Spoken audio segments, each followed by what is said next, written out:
네, 시청자 여러분 안녕하십니까. 전국 9개 민영방송과 국회방송 KTV가 함께 마련한 특별대담 진행을 맡은 이재용입니다. 지난 4월 재보궐선거에서 참패한 이후 여당은 새로운 지도부를 구성하고 분위기 쇄신에 나섰습니다. 유능한 개혁, 언행일치의 민주당을 만들겠다. 지금 민주당의 고민이 담겨있는 수락연설을 하셨어요. 송영길 더불어민주당 대표와 함께하겠습니다. 어서 오십시오. 네, 안녕하십니까. 네, 안녕하십니까. 함께 얘기 나눌 분입니다. 부산 경남방송 KNN 구형모 기자와 함께합니다. 어서 오십시오. 안녕하십니까. 네. 지난 5월 2일에 당선이 되셨습니다. 2달 남짓 되는 동안 정말 여러 일이 많았고 굉장히 바쁘셨을 걸로 알고 있습니다. 그래서 벌써 2달이야, 이제 2달이야. 어떤 쪽입니까? 벌써 2달이 지난 것 같습니다. 260일 남았습니다. 네, 내년 3월 9일까지. 네. 하루가 48시간이라도 모자랄 정도로 바쁘셨죠? 만만치 않은 상황이지만 열심히 하고 있습니다. 네. 만만치 않은 상황이다 이렇게 말씀을 하셨어요. 무거운 시기에 정말 중책을 맡으셨습니다. 16일 국회 교섭단체 대표연설을 하셨고 당 대표 취임하고 첫 연설이었죠. 지난 4월 7일 서울 부산시장 재보궐선거에서 저희 민주당은 참패했습니다. 집값 상승과 조세 부담 증가, 정부와 여당 인사의 부동산 관련 내로남불에 대한 심판이었습니다. 저는 무능한 개혁과 내로남불을 극복하고 유능한 개혁과 언행일치의 민주당을 만들겠다는 슬로건으로 당대표에 취임하였습니다. 저는 민주당 당대표에 취임하면서 반드시 해내야 될 5가지 과제를 일관되게 반복하여 말씀드리고 있습니다. 부동산과 백신, 반도체, 기후위기 대응, 그리고 한반도 평화의 새로운 실마리를 찾는 것입니다. 존경하는 대한민국 20, 30대 청년 여러분, 그동안 우리 민주당은 여러분의 목소리에 귀 기울이지 못했습니다. 공감은 물론 대변하는 것도 부족했습니다. 여러분이 생각하는 공정과 정의의 가치 기준에 부합하지 못했습니다. 청년의 삶을 짓누르는 잘못된 구조를 바꾸겠습니다. 벼랑 끝에 내몰린 청년들의 삶을 지켜내기 위해 노력하겠습니다. 청년이 희망을 갖는 대한민국을 위해 뛰겠습니다.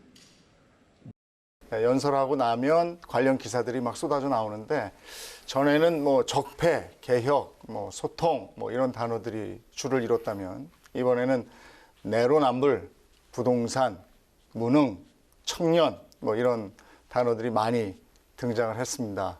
특히 청년, 이 청년을 21번이나 언급을 한 점이 눈에 띄는데 그 정도로 비중을 크게 두는 겁니까? 네, 그렇습니다. 사실 그 나라의 미래를 보려면 청년을 봐라 이런 말이 있는 것처럼 청년 세대가 희망을 가져야 이 나라가 희망이 있는 것이 아니겠습니까? 그리고 근자열 원자래란 말처럼 현재 나와 있는 애들을 잘 키우지 못하면서 출산율이 떨어진다 이것을 걱정한다는 것은 모순이라고 봅니다. 지금 나와 있는 애들도 잘 못 키우면서 뭘 얘를 더 낳아라 그러냐 이런 말이 나올 수 있기 때문에 우리 청소년들을 잘 챙기는 것이 우리 대한민국 미래를 지키는 거고 또 기후변화 문제를 제가 오늘 교섭단체 대표연설에서 모두에 말하는 것은 이 기후변화 문제가 우리 청년 미래 세대의 몫이기 때문에 그렇습니다. 지금 우리가 산업화의 그런 과실을 먹으면서 기성세대들이 이렇게 품어낸 CO2 때문에 우리 커나간 아이들의 지구가 온난화되고 기후위기가 다가온다면 미래 세대의 터전을 파괴하는 행위가 되기 때문에 더욱더 절박한 것 같습니다. 대표님의 청년 시절과 지금 청년들, 21세기의 청년들 어떤 차이가 있습니까? 우리 때는 고도 성장기였기 때문에 정치적 민주화는 안 돼 있었지만은 경제적으로는 성장기였기 때문에 취업 걱정, 일자리 걱정이 상대적으로 없었다고 볼 수 있겠습니다. 그런데 지금 우리 아이들은 정치적 민주화는 됐지만 경제적 양극화와 최초로 부모 세대보다 더 못 사는 자녀 세대가 돼서 그런 박탈감이 클 거라고 보여집니다. 네, 지난 5월 2일 전당대회였었죠.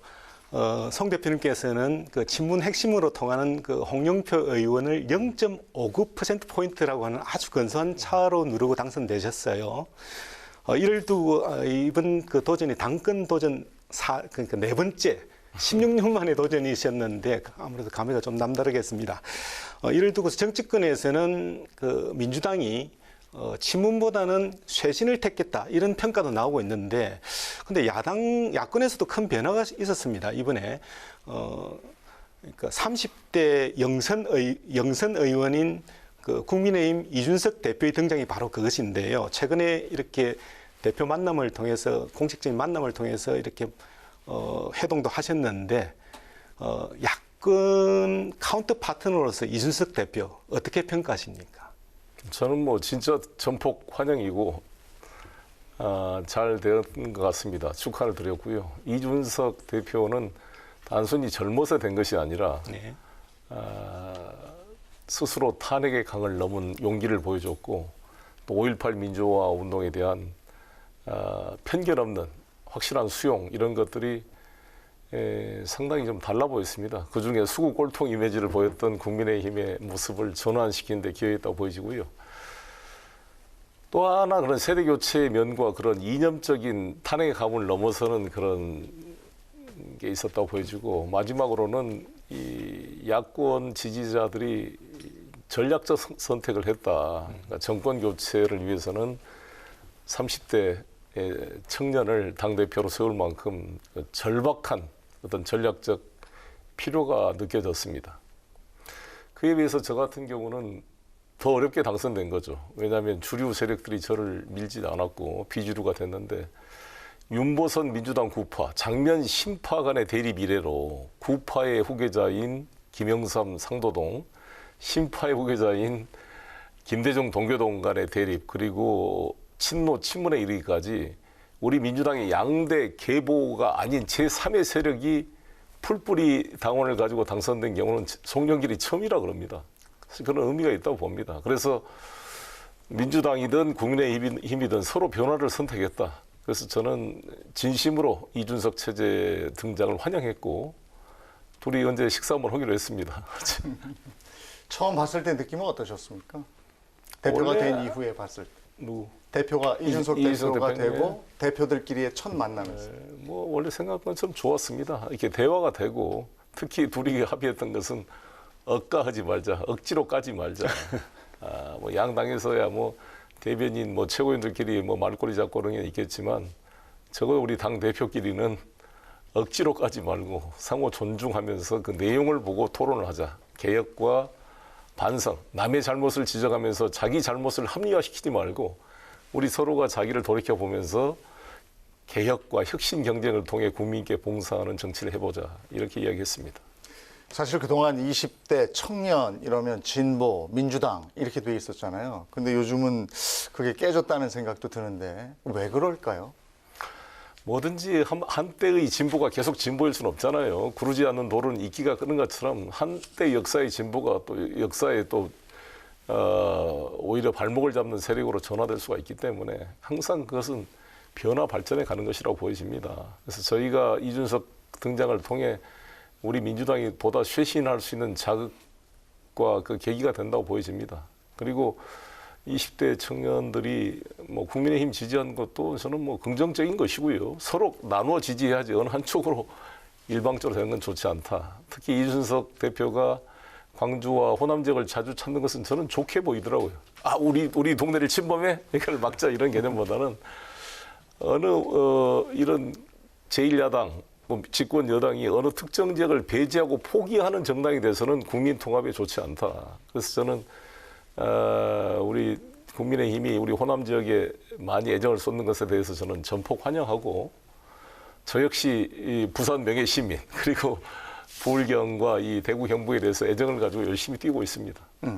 20대 청년들의 지지층의 변화 뭐 이런 것에 위기감을 느끼시는 거죠? 위기감보다는 오히려 긍정적 계기다. 서로 혁신해 가는 것이다, 이렇게 예. 봅니다. 변화. 뭘 이게 독점하는 게 아니기 때문에 예. 대신 저게 이미지만의 변화가 아니라 내용상 변화가 필요하다. 그저께 김기현 원내 교섭단체 대표 연설을 들으면서 좀 마음이 답답했습니다. 완전히 비아냥거리고 그냥 뭐 저희들을 아프게 지적한 것도 있었습니다만, 같은 지적이라도 저렇게 막 그 가십성 언어를 써서 이렇게 상대방을 악마하고 비난하는 것이 과연 그 새로운 정치일까 이런 생각이 들고 이준석 대표의 마인드와는 다르다. 이준석 대표의 길이 험난하겠다 이런 생각이 들었습니다. 저는 교섭단체 대표 연설 40분 동안 하면서 시간도 딱 지켰지만 단 한 번도 야당을 비아냥거리나 비판한 게 없었다고 생각합니다. 그 당대표 취임하면서 5가지 과제를 발표하셨습니다. 그중에서 이제 역시 첫 번째로 거론하는 것이 부동산인데 이 부분에서 핵심은 뭔가요? 부동산의 핵심은 공급 대책이라고 보여집니다. 저희들이 205만 호 공급 대책, 이사 대책에 83만 원을 포함해서 이걸 발표했는데 이 공급에 그게 추가해서 제가 누구나 집 프로젝트의 10,000호 이상을 시범 사업으로 지금 추진하겠다 발표를 했습니다. 저희 민주당 부동산 특위가. 그래서 이런 공급 대책이 차질 없이 진행되도록 함으로써 수요를 분산시켜서 집값 안정을 이뤄낸 게 중요하다고 보여집니다. 집값의 16%를 내면 일단 그 집을 살 수 있는 거고 거기서 10년 거주하면 분양가로 내 집이 되는 거고 이런 거잖아요. 그렇습니다. 글쎄 근데 사업성이 이제 참여하는 민간 업체에서는 사업성 검토를 할 텐데 많이 참여할까 이런 부분이 또 관심이 가거든요. 지금 누구나 집 프로젝트에 대해서 말씀하신 대로 집값의 10%를 내면은 언제든지 이제 10년 임대차 기간이 종료된 이후에 최초의 분양가격으로 살 권리를 줍니다. 예. 그 10%가 아니고 6%만 내면 그냥 살 수가 있는 거죠. 집에 살 수 있으면서 집값 상승분을 5대5로 이렇게 나눠줍니다. 그러니까 아무튼 들으면은 무슨 꿈 같은 소리냐 이렇게 말할 수가 있겠죠. 보통 집값이 오르면 집 주인이 전세금을 올리거나 월세를 올리는데 이 우리 민주당의 누구나 집 프로젝트는 집값이 오르면 그 오른 가격을 임대인과 임차인이 반반씩 나눠 갖는 사회적 나눔 시스템을 만들었습니다. 예. 이게 아무튼 혁명적인 것인데 그러면 이제 그 반론이 2가지가 있습니다. 하나는 그렇게 집값을 나눠주고 시세 차익을 제로로 만드는데 무슨 이익이 있다고 민간 사업자가 참여하겠는가? 1번. 2번은 집값이 떨어지면 어쩔래? 네. 2가지인데요. 첫 번째는 이 누구나 집 프로젝트의 임대 사업자는 임대료에 의존하거나 시세 차익에 의존해서 수익을 내지 않습니다. 여기는 플랫폼 경제를 통해 여러 가지 이 협력적 소비를 통해서 이익을 창출해낼 수 있는 아이디어를 가지고 있습니다. 케이터링부터 시작해서 텔레콤이라든지 여러 가지 이 카쇼링과 이런 걸 통해서 플랫폼을 통한 집단적 소비로 이익을 창출할 수가 있습니다. 그걸 보여줬기 때문에 이미 지금 미단시티에 1058세대가 건설 중에 있고요. 진행이 되고 있습니다. 이것은 허그에나 국가 세금이 하나도 들어가지 않고 하나금융투자가 2,400억 공사비를 PF를 해줘서 되고 있어요. 그러니까 이 누구나 집이 혁명적인 것은 국민 세금이 안 들어간다는 거예요. 그리고 항상 우리 진보 정권이 자주 말하는 게 뭐 보수 정권도 마찬가지입니다만 공공임대주택을 대량으로 지어서 서민주택 문제를 해결하자 이렇게 이야기합니다. 네. 근데 그것은 저는 필요하지만 이걸로 모든 걸 해결할 수 없다. 왜냐하면 나부터도 공공임대주택 살라 그러면 살고 싶겠어요. 어쩔 수 없이 서민들한테 부여되는 거지만 조금만 여유가 있으면 자기 집을 사고 싶죠. 네. 공공임대주택은 그냥 임차인으로 계속 사는 겁니다. 그러나 누구나 집은 임차인으로 살지만 언제든지 자기 집으로 분양받을 수 있는 권리를 가지고 있는 것이죠. 이제 그래서 다르고 누구나 집은 공공임대주택에 비해서 일반 분양주택과 동일한 건설비가 투입된 질 좋은 아파트입니다. 네. 공공임대주택은 일반 분양주택보다는 공사비가 적게 들어가서 질이 떨어지거든요. 그래서 저는 충분히 민간 그 참여는 걱정할 필요가 없다. 다 해결할 수 있다. 어떤 신문에서 그랬어요. 이 프로젝트를 만드는데 송영길 대표 친구가 이거 한 다음에 특혜 아니야? 이런 얘기를 해서 내가 그 기자님한테 그랬어요. 아니 이익이 안 남아서 민간 참여자가 없다고 걱정하면서 무슨 특혜 이야기를 하냐. 그것 자체가 자기 모순이다. 이런 지적을 했고요. 두 번째, 집값이 떨어지면 어떡할 거냐. 안 사면 됩니다. 이 사는 게 의무조항이 아니에요. 그냥 임차에 살면 됩니다. 예. 저렴한 가격으로. 선택할 수 있다. 그렇습니다. 예. 네, 그 대표님의 이번 그 부동산 대책 핵심은 역시 강력한 공급 확대 정책이지 않습니까? 그렇습니다. 근데 문제는 이 같은 그 공급 확대 정책이 지금 계속 문제가 되고 있는 수도권의 인구 집중을 오히려 심화시키는 결과를 유발할 수도 있다. 이런 우려도 나오고 있는데 네. 이 부분은 어떻게 보십니까? 그런 요소가 있습니다. 그래서 중요한 것은 지방의 SOC라든지 여러 가지 그런 앵커 시설들을 만드는 국토 균형 발전이 필요하고, 그래서 이번에 우리 4차 철도 종합망 계획 발표에도 그런 점을 집어넣기 위해서 특히 대구 지역과 광주 지역의 달빛 철도의 필요성, 이것을 제가 대통령이 처음 만났을 때부터 강조를 했고, 또 가덕도 신공항과 그 주변, 그다음에 호남 지역은 RE 300과 광주 비행장 이전 문제, 이런 것들을 같이 추진하고 있습니다.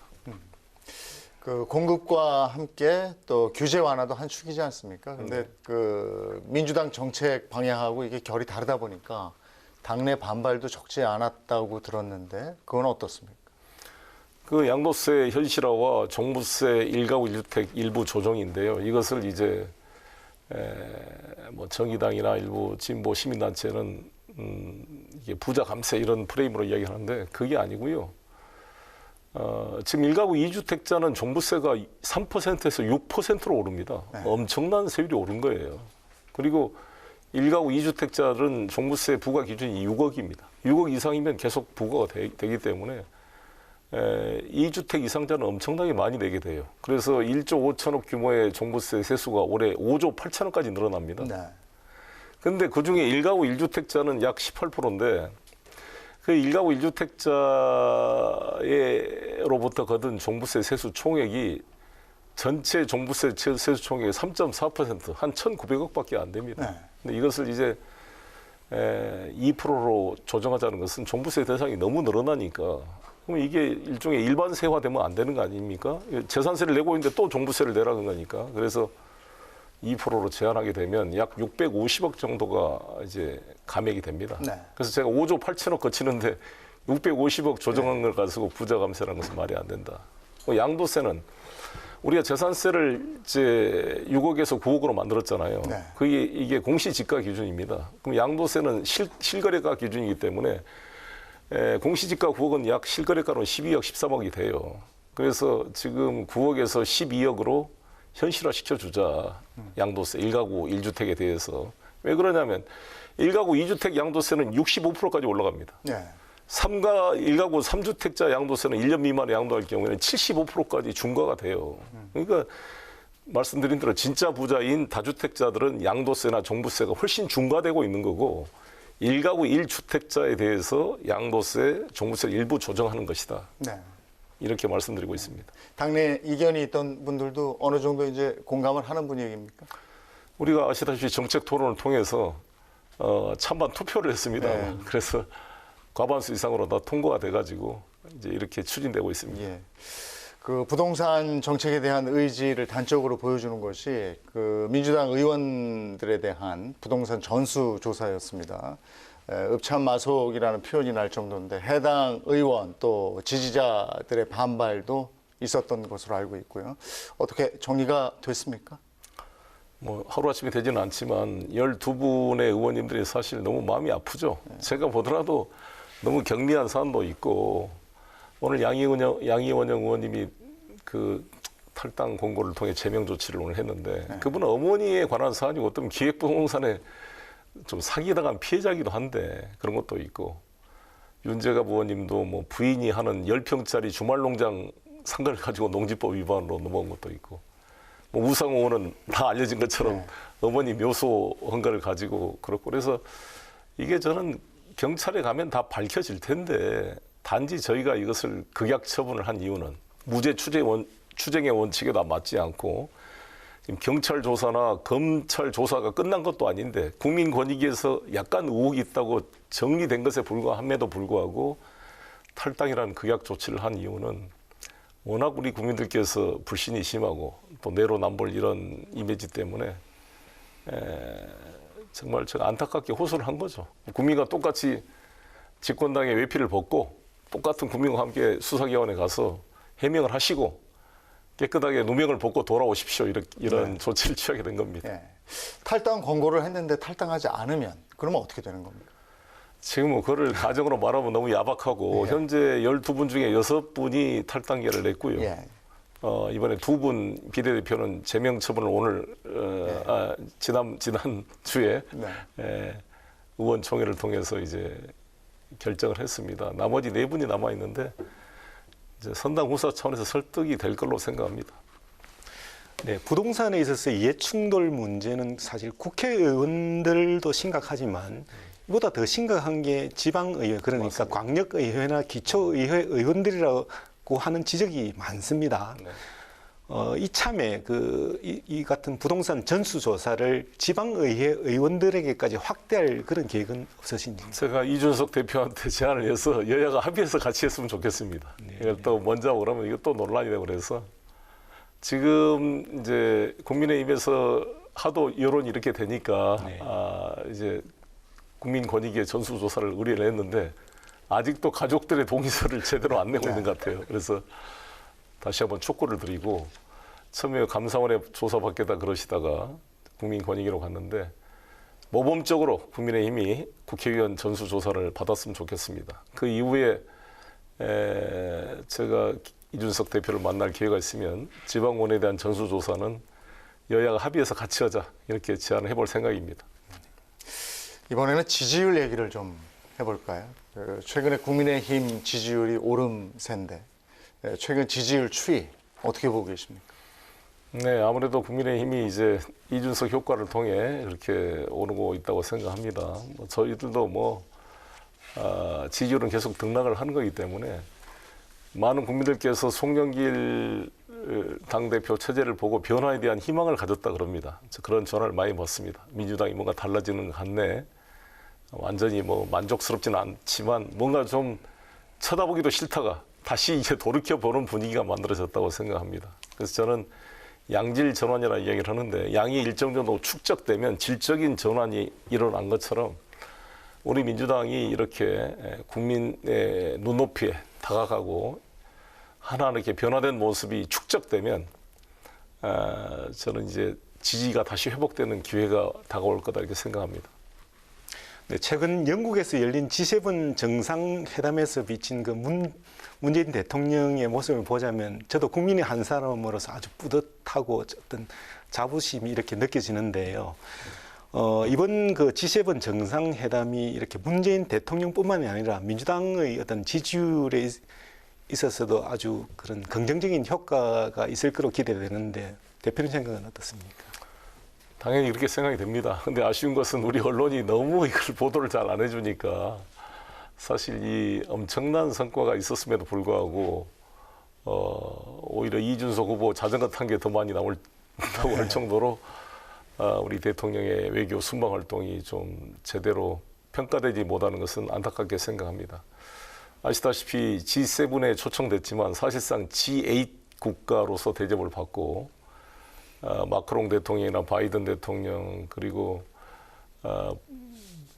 영국 총리까지 다 우리 문재인 대통령을 칭찬하고 K 방역을 평가하는 걸 보면서 국격이 상승됨을 느꼈습니다. 뒤에 그냥 한 구덩이에 서 있는 스가 총리에 비해서 우리 문재인 대통령은 모든 정상들이 서로 대화하고 싶고 같이 사진 찍고 싶어 하는 인물이었습니다. 그래서 이게 우리 국격이 상승됨을 느꼈고 이것은 우리 모든 국민과 의료진들이 함께 참여한 성과라고 생각이 듭니다. 그래서 이게 특히 이제 백신 선진국이라고 할 수 있는 독일, 영국과도 이 백신 생산 허브로서의 대한민국의 어떤 필요성에 대한 공감대를 만든 것은 지난번 한미 정상회담의 성과와 이어서 큰 의미가 있다 이렇게 생각합니다. 네. 9개 지역 민방과 국회 방송 그리고 KTV가 공동으로 마련한 특별 대담 송영길 더불어민주당 대표와 함께하고 있습니다. 지금 백신 말씀도 하셨습니다. 백신 속도를 내고 있는데 어떻게 백신 접종하셨죠? 다음 주에 하려고 합니다. 아직 안 하셨군요. 네. 주변에 그 맞은 분들 이상 반응 같은 건 없었다고 그래요? 네, 특별히 없는 것 같습니다. 네. 뭐 맞으세요? 뭐 맞는지 모르시는 건가요? 예. 다음 주에 가봐요. 그 포스트 코로나를 대비하면서 이제부터는 구체적인 준비를 해 나가야 될 시간이기도 해서 핵심은 역시 지역 중심 균형 발전이 아닐까 싶은데 어떻게 생각하시는지? 네, 그렇습니다. 수도권 집중이 정말 크고 이 지방 소멸 위기가 나올 정도로 어려운 상황이라서요. 그래서 지금 지방 간의 그런 협력 구조, 당장 세종시 국회의사당 그 건립 문제를 처리해야 되는데 국회 운영위원회가 아직 가동이 안 돼가지고 계속 늦어지고 있습니다. 이번 6월 국회 아니면 정기 국회 때라도 반드시 처리되도록 노력하겠습니다. 네, 그 균형 발전을 위해서는 아무래도 지역의 힘을 더 이렇게 실어주고 또 수도권의 힘은 좀 빼야 되는데요. 그런데 그 대표님께서는 사실 그 인천시장도 지내셨고 또 지역구가 또 인천 수도권이지 않습니까? 이게 좀 아무래도 부딪힐 것 같은데 어떻습니까? 이제 뭐 당대표가 됐으니까 지역구가 전국구가 된 거죠, 사실. 그 당대표 되기 전에도 제가 5선 국회의원이고 인천시장을 역임한 사람으로서 전국적인 이제 큰 정치를 해야 될 입장이니까 사실 전국의 현안 문제를 항상 같이 공부하고 다녔습니다. 그래서 대한민국 전체가 이제 저의 지역구인 상황이 됐기 때문에 지방 균형 발전 문제를 깊이 고민하고 또 자주 지방에서 최고위원회도 열고 하도록 하겠습니다. 이 부분은 좀 더 구체적으로 지금 이제 전국에서 방송을 보고 계시는 분들이 이 부분은 관심들이 워낙에 많은 부분이라서요. 그 행정수도의 필요성, 행정수도 완성 이 부분에 대한 공감도는 어느 정도 다들 그 이해를 하고 계신 것 같은데 글쎄 속도는 어떤가 모르겠습니다. 속도는 더디다 이렇게 생각하는 분들이 많았어요. 국회 세종의사당 설치 근거인 국회법 개정안 처리의 마지노선 이게 6월 국회가 아닐까 싶은데 이 부분은 어떻게 진행되고 있습니까? 아시다시피 이제 원내 대표가 바뀌고 국회 운영위원장이 지난번에 이제 김태년 원내대표에서 지금 윤호중 원내대표로 바뀌어야 되는데 아직 그게 처리가 안 되고 있습니다. 왜냐하면 야당이 법사위원장 안 주면 아무것도 협력 안 하겠다 이래가지고 지금 상위원장이 한 4개가 비어 있어요. 법사위원장도 비어 있고 또 제가 외통위원장이었는데 비어 있고 사무총장 윤관석 총장이 정무위원장이었는데 비어 있고 운영위원장 이게 상임위원장 4개를 본회의에서 선출을 해야 되는데 그걸 지금 야당이 거부하고 있어서 이게 지금 앞을 못 나가고 있습니다. 근데 여야 합의로 이루어져야 될 사항입니다만은 6월에 합의가 안 되면 그러면 보관은 가지고 계십니까? 그 안에 되도록 노력하겠습니다. 그럼 계속 만나서 이렇게 설득을 하고 이런 작업을 하시는 건가요? 예, 이제 이준석 대표께서도 여야정 협의체를 합의했으니까 조만간 청와대에서 여야정 만나가지고 또 상의하겠습니다.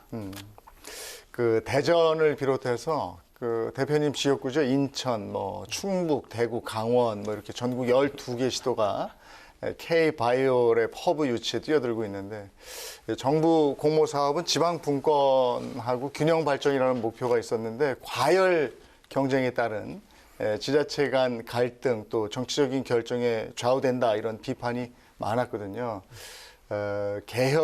개선이 필요하다 이런 지적인데 어떤 방식이 적합하다고 보십니까?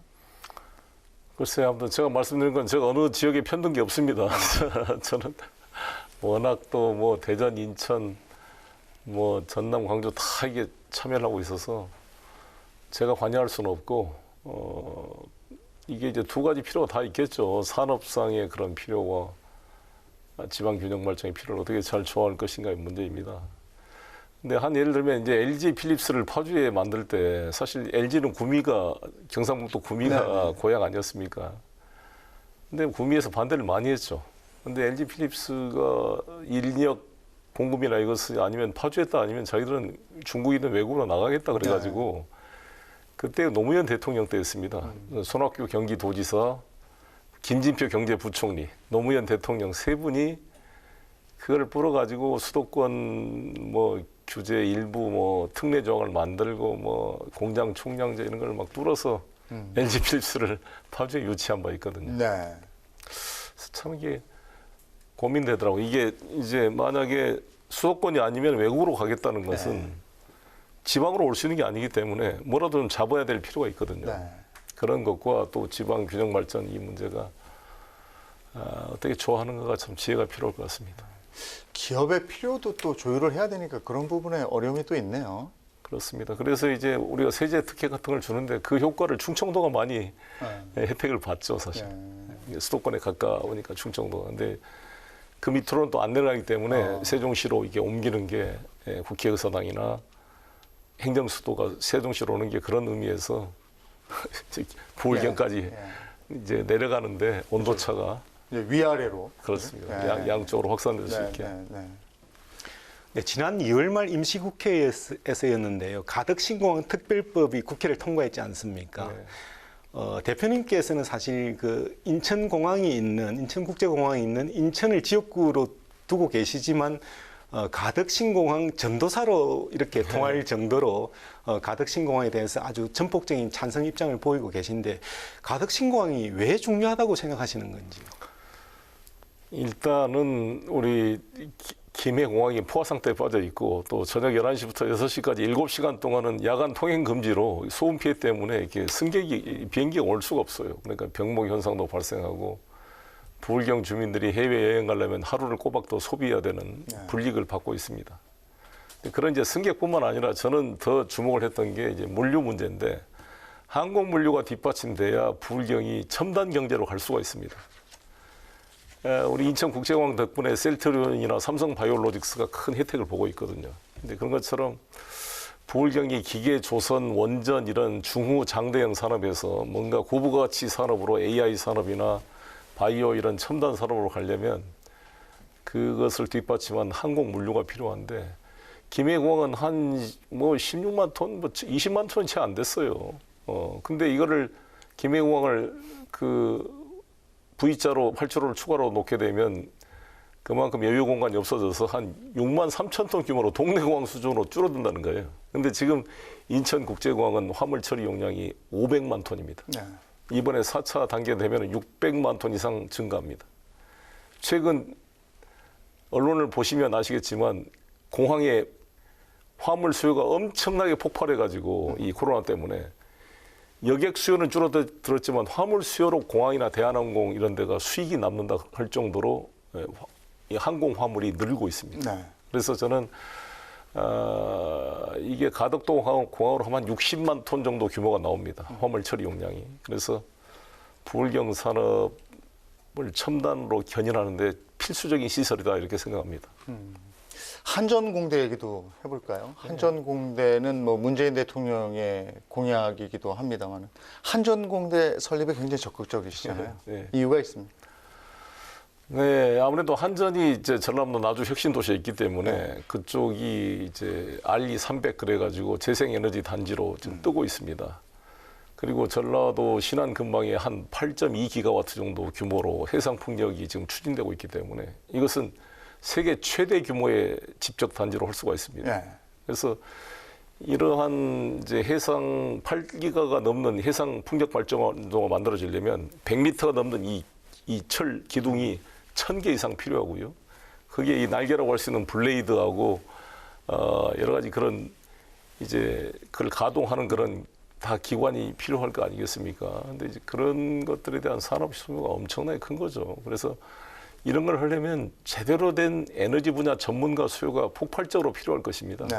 그래서 특히 재생에너지 같은 경우는 ESS라 그래서 전기 저장 장치라든지 또 전류를 전압을 통해 이렇게 그리드를 연결하는 기술이나 수많은 에너지 관련 이 전문가가 필요하게 될 것입니다. 그런 면에서 산학 협력이 이루어질 수 있는 아주 적재적소가 나주 혁신 도시가 아닌가. 그래서 한전에너지공대는 여러 가지 의미가 있다고 생각합니다. 지금도 에너지 말씀을 하셨습니다만은 국회에서 5가지 강조한 것 중에 에너지 쪽이 있지 않습니까? 근데 그 에너지에서 원자력의 필요성을 언급하셨단 말이에요. 근데 이 부분이 정부의 탈원전 기조하고 다른 흐름이라서 이건 어떻게 받아들이고 있는지. 우리 문재인 정부도 탈원전이라는 말을 안 씁니다. 사실 이제 에너지 전환이라는 게 맞고요. 왜 탈원전이라는 게 논리적으로 맞지 않느냐면 원전이 상당 기간 유지됩니다. 문재인 정부에서 공론화위원회를 통해서 건설을 하기로 합의한 신고리 5, 6호기가 현재 건설 중에 있습니다. 아마 내년, 전내년 되면 완공이 될 거예요. 완공이 되면 이 신고리 5, 6호기가 가동되기 시작하면 최소한 40년, 연장하면 80년이 60년 이상 유지됩니다. 그러면 내년에 완성되더라도 2082년까지 원전이 존속하는 거죠. 그런데 우리가 탄소 중립화는 2050년에 하기로 했잖아요. 네. 그러니까 그때도 원전이 유지되는 겁니다. 그래서 탈탄소와 탈원전을 하자면 탈탄소가 더 우선 개념이기 때문에 에너지 믹스 정책이 일정 기간 불가피하다 이렇게 보는 거고요. 그래서 제가 이 원전을 포기하게 되면 전 세계 원전 시장을 중국, 러시아가 장악하게 됩니다. 그래서 나중에 이게 핵 확산까지 돼서 문제가 돼요. 연결되면. 그래서 우리 서방 민주주의 국가인 미국과 한국이 전략적으로 협력해서 중러가 지배하는 세계 원전 시장에 대해서 견제할 필요가 있다. 이런 제안을 제가 문재인 대통령님 그 청와대 첫 지도부 회동 때 말씀을 드렸고 그게 잘 수용이 돼서 한미 원자력 이번에 정상회담에 합의가 이루어진 것은 의미가 있다고 생각합니다. 네, 대표님께서는 당대표 경선을 하면서 여러 가지 지역 공약도 내셨는데요. 근데 강원도는 분단 국가 내에서도 그 행정기구인 도가 이렇게 분단된 세계 유일한 지역이라고 합니다. 네. 아마 그래서 강원평화특별자치도 설치를 공약으로 내신 것 같은데 어떤 해법 마련하고 계신지 들어보고 싶습니다. 지방이 분단된 것은 강원도하고 우리 인천의 저기 옹진군입니다. 옹진군도 북해도 옹진이 있고 두 개가 분열되어 있는데 그래서 접경 지역에 관한 그 법도 돼 있고 사실 박정원이 주장하는 파주의 그 평화통일특구 그 안도 있고 또 이번에 허영 의원이 발의한 법안이 이제 평화특별자치도를 강원도 만들자는 것인데 이게 급물살을 타려면 남북관계가 다시 복원돼야 된다고 봅니다. 제가 당대표로서 제시했던 5가지 부동산, 백신, 반도체, 기후변화 마지막에 한반도 평화과정의 실마리를 찾는 것인데 이걸 찾기 위해 제가 다음 달에 미국 방문도 계획하고 있고요. 이게 좀 다시 좀 복원이 돼서 이게 급물살이 탈 수 있도록 분위기를 만들겠습니다. 네. 지역 방문하실 때 택시 타고 다니시는 걸로 유명하잖아요. 네, 뭐 제가 택시 기사 출신입니다. 아, 그 이유입니까? 네, 뭐 택시 기사님들한테 민심도 듣고요. 예. 또 제가 토요일, 뭐 일요일 아침 일찍이면 네. 우리 비서님들 나오라기가 미안해요. 제가 밤늦게까지 막 돌아다니는데 네. 막 우리 수행 비서들이 잠이 부족해서 피곤해한 거 보면 마음이 아픕니다. 그래서 제가 아침 일찍 갈 때는 예. 푹 자라 그러고 그냥 택시 타고 올 때가 예. 많습니다. 그러면 기사님들이 주로 어떤 얘기를 해주십니까? 뭐 반갑다는 얘기하고 그러죠. 뭐 날카롭게 지적을 한다든지 뭐 이런 분들도 계십니까? 그렇죠. 제가 또 택시 출신이다 보니까 많이 공감대가 있습니다. 예. 그때 택시 하실 때하고 지금 요즘 택시하고는 많이 좀 변화가 있습니까? 타보시니까? 별로 변화가 없죠. 택시 기사들의 수입이 뻔하니까. 네. 택시 기사는 이제 언제든지 일을 해서 조금이나마 수입이 생길 수 있는 그런 장점은 있는데 예. 택시 운전도 해보면 너무 힘듭니다, 사실. 예. 그 이제 선거 치를 때 특히 민심을 많이 듣는 장소가 되기도 하겠어요. 그렇습니다. 예. 왜냐하면 이제 20대 대통령 선거가 250여일 남았습니다. 그러니까 정확히 얘기하면 내년 2022년 3월 9일인가 그렇죠. 네. 예. 이제 그 대선을 이끌어야 하는 무거운 책임을 지고 있는데 남은 기간 가장 중요하다고 생각하는 건 뭔지 이것도 한번 여쭙고 싶네요. 저희들은 집권당의 후보니까 저희들은 이미지와 바람이 아니라 실력과 성과로 승부를 내야 된다고 봅니다. 저희 문재인 정부가 어려움도 있지만 이 부동산 문제를 잘 풀어간다면 경제 성장도 좋거든요. 그리고 이제 집단 면역이 되면 우리 여러 가지 자영업자들도 이제 매출도 다시 늘어나게 될 거고 또 저희들이 전 국민 재난지원금도 준비하고 있고 그래서 많이 풀려갈 수 있지 않을까. 뭐 정치적으로는 뭔가 우리가 변화되고 내로남불, 언행일치 이런 구조를 좀 뚫어내고 그래서 실력과 내용, 비전으로 저희는 승부해야 된다 이렇게 생각을 합니다. 그래서 하나하나 저희들 쌓아가면 우리 국민들께서 봤을 때 그럴 것 같아요. 항상 민주당 한 2번씩 해줬잖아요. 10년씩 이렇게. 네. 그것도 있고 지금 우리 국회가 21대 국회가 저희 민주당이 지금 174석에서 12번이 빠져가지고 이제 좀 160대로 내려왔습니다만 그래도 과반수 정당을 가진 정당인데 이게 앞으로도 한 3년이 남았어요. 2년 좀 몇 개월이 남았는데 새로운 대통령과 이 국회가 그래도 손이 맞아야 뭐 일이 진행이 되지 않겠습니까? 근데 이게 만약에 뒤틀려 버리면 차가 그냥 한쪽은 엑셀레이터 밟고 한쪽은 브레이크 밟는 것처럼 오도 가도 못하게 국정이 꼬일 수가 있다고 봅니다. 그런 면에서 저희 이번 대선은 후보와 후보 캠프의 대선이 아니라 우리 민주당이 함께하는 명실상부한 책임 정당 정치로서 민주당 정권을 만들어야 된다 이렇게 생각하고 있습니다. 시선을 당 바깥으로 돌려보면 아무래도 대선 후보들 가운데 지지율 1위를 달리고 있는 윤석열 전 검찰총장이 관심이 가지 않을 수가 없을 것 같습니다. 근데 최근 그 윤석열 총장에 대해서 엑스파일 문제가 이렇게 대두됐지 않습니까? 근데 이 문제에 대해서는 사실 대표님께서 여러 가지 그 윤 총장에 대한 의혹들을 지금 모아가고 계시다. 이런 말씀이 어쩌면 또 계기가 됐을 것도 같은데, 지금 대표님께서는 과연 윤 총장에 대해서 어떻게 생각하고 계신지 한번 들어보고 싶습니다. 저는 뭐 엑스파일이라는 말을 한 적은 없고요. 제가 계속 인터뷰에 말씀드렸지만 원론적으로 검증 자료를 보고 있다. 그건 여야를 불문하고 당연한 거라고 보여지고, 저는 윤석열 후보님이 진짜 정치를 하려면 페이스북부터 하십시오. 이렇게 난 충고하고 싶습니다. 아니, 요새 같은 세상에 미국 대통령도 트위터, 페이스북을 다 하는데, 아니, 트위터, 페이스북도 안 하면서 어떻게 국민과 소통을 하고, 뭐, 대변인 하나 정해서 전원 정치를 한다는 것은 저는 전근대적이다. 무슨 뭐, 봉건시대 정치도 아니고, 이게 21세기에 이런 소통을 한다는 것은 저는 국민에 대한 예의가 아니다고 생각합니다. 그래서 빨리 자신을 투명하게 자신의 메시지를 국민에게 전하고 또 국민의 의견을 듣는 그런 자세로 전환을 해야 된다 생각이 들고요. 내부 뭐 파일이나 엑스파일 문제는 내부에서 검증이 될 거다. 야당 내부에서. 그러지 않겠습니까? 뭐 7월 2일 날 윤석열 그 장모님 그 판결이 나옵니다. 1심 판결이. 그 판결이 나오게 되면 좀 평가가 되지 않을까 싶습니다. 아무튼 대선을 앞두고 정치 시계가 빨라지고 있다는 것은 확실해 보이고요. 오늘 송영길 민주당 대표 모시고 여러 가지 얘기를 들어봤는데, 글쎄요, 기왕이 나와주셨으니까 대표님이 지향하시는 정치는 어떤 것인지 그 얘기도 듣고 싶은데요. 정치는 우리 국가 공동체가 어떻게 나아갈 것인지 이제 의사결정을 하는 프로세스이기도 합니다. 그래서 우리 정치가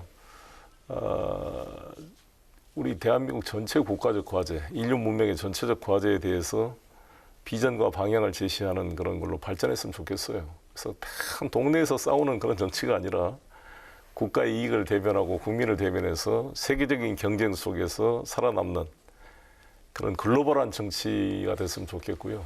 제가 외교통일위원회 위원장 출신이라서 못오기도 하지만 저는 우리 대한민국이 생존에 방해한 외교 국방에 있다고 봅니다. 그래서 저는 어떤 외교 문제를 제대로 다룰 수 있는 그런 정권이 만들어져야 된다 이런 생각을 가지고 있고요.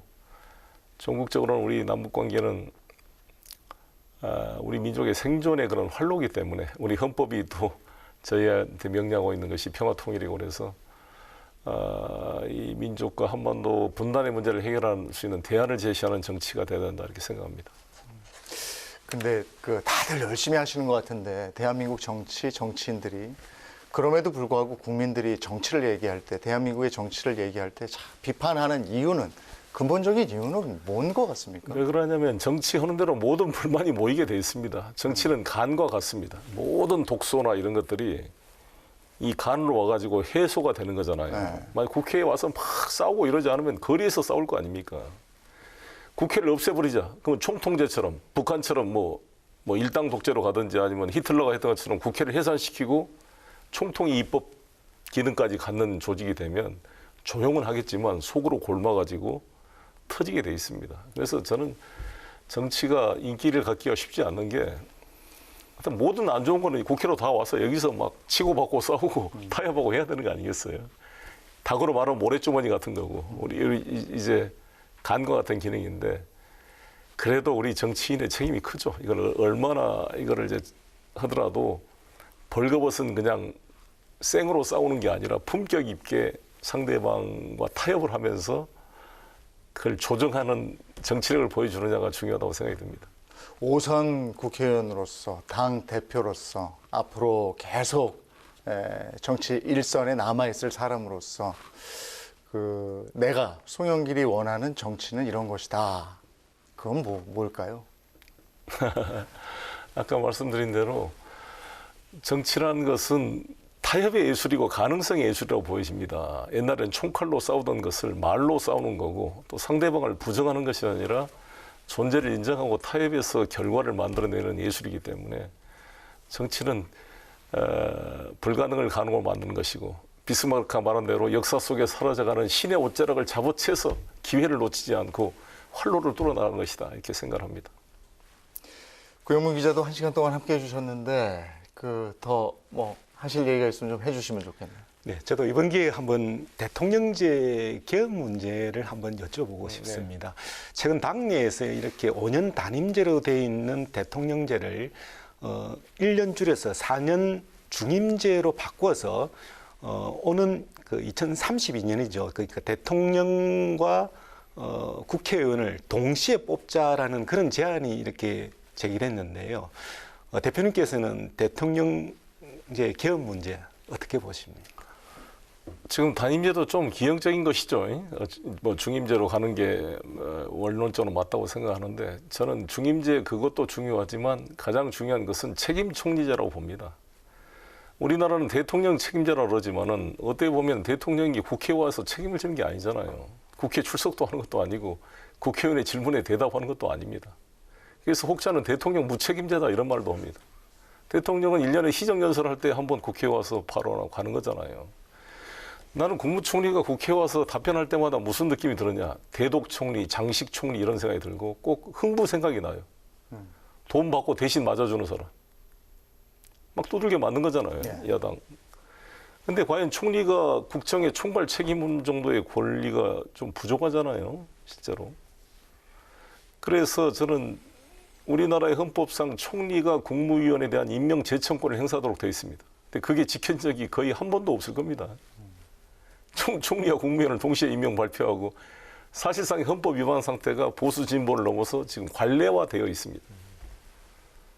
그래서 저는 이거를 내각 책임제나 이원 집정부제로는 갈 수가 없고 우리 국민적인 또 공감대가 약하고 그래서 이원 집정부제와 대통령제 사이에 중간에 있는 것이 책임 총리제라고 봅니다. 즉 국회가 추천하는 사람을 대통령이 임명하는 구조이죠. 대통령 중심제의 골간은 유지되면서 총리를 사실상 대통령이 임명하는 사람이 아니라 국회에 추천한 사람을 만들어야 제대로 된 총리가 권한을 가지고 국정을 할 수가 있고 물론 대통령의 명을 받아서 하는 거지만 그게 명실상부한 국무총리가 될 수가 있고 국무총리가 국무위원에 대한 임명 제청권을 헌법대로 행사한다면 인사청문회 때마다 여야가 이렇게 싸우는 것은 없어지게 될 것입니다. 왜 국회 다수의 동의를 받은 사람이 총리가 되고 국무위원이 될 거 아니겠습니까?